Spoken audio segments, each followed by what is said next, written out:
Welcome back to the channel, and some news broke this past weekend.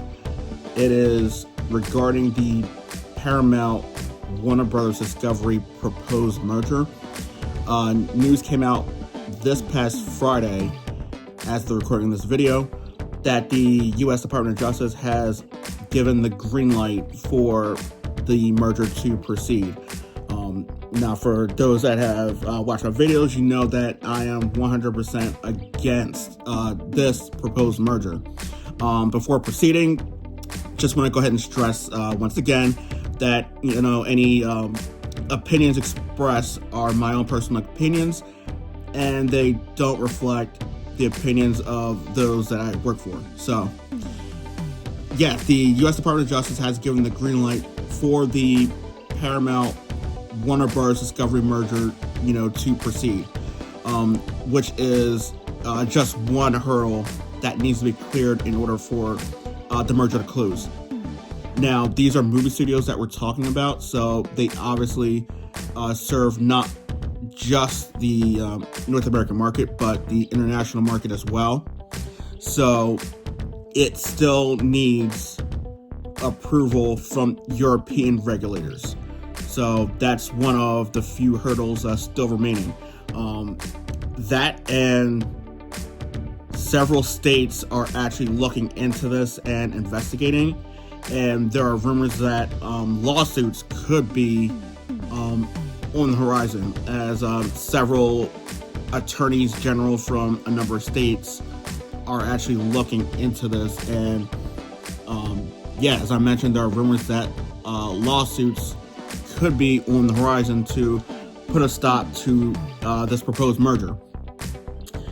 Why I'm against this merger is that movie theaters will feel the negative impact over the next several years, because this will mean another major studio is basically no more. It will mean Warner Bros. Discovery will now be under Paramount. And with the major studios are Paramount, Warner Brothers, Universal, Sony, Disney, etc. We obviously used to have 20th Century Fox, but they were acquired by Disney, so now they're under the Disney umbrella. So that's one major studio that's gone already. Now Paramount and Warner Bros. Discovery, if the merger goes through and it closes, there goes Warner Bros. Discovery. That's another major studio that would be gone, and a historic studio as well, Warner Brothers. So that would mean there would definitely be less content that will be hitting theaters. So you obviously, yes, the positive will be you'll see more and more content from like the smaller studios. So there is a positive to this. There's also a negative to this as well.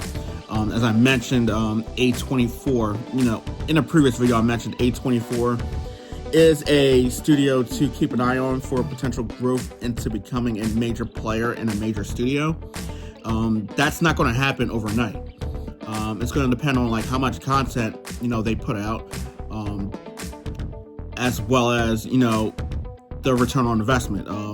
Do they see like a strong, ROI or return on investment? So those are the key things to for A24 to continue to grow, and hopefully one day turn itself into a major studio, like a Paramount, like a Disney, like Sony, etc. So I know Paramount's president and CEO said once the merger closes, they still plan on pumping out over 30 movies each calendar year.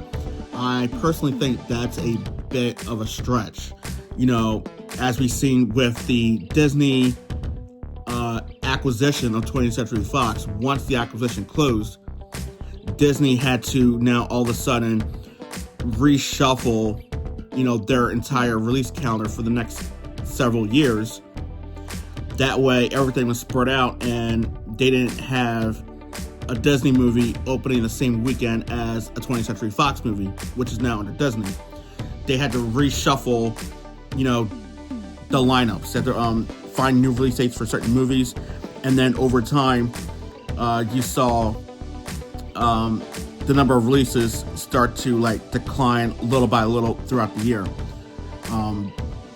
That way they didn't have movies opening too close to each other, so that way when one movie is currently in theaters, it has time to have some sort of successful run and hold in theaters, so that way the studio can capitalize on how much money it can bring in off of that product. Same thing that could potentially happen with Paramount and Warner Bros. Discovery.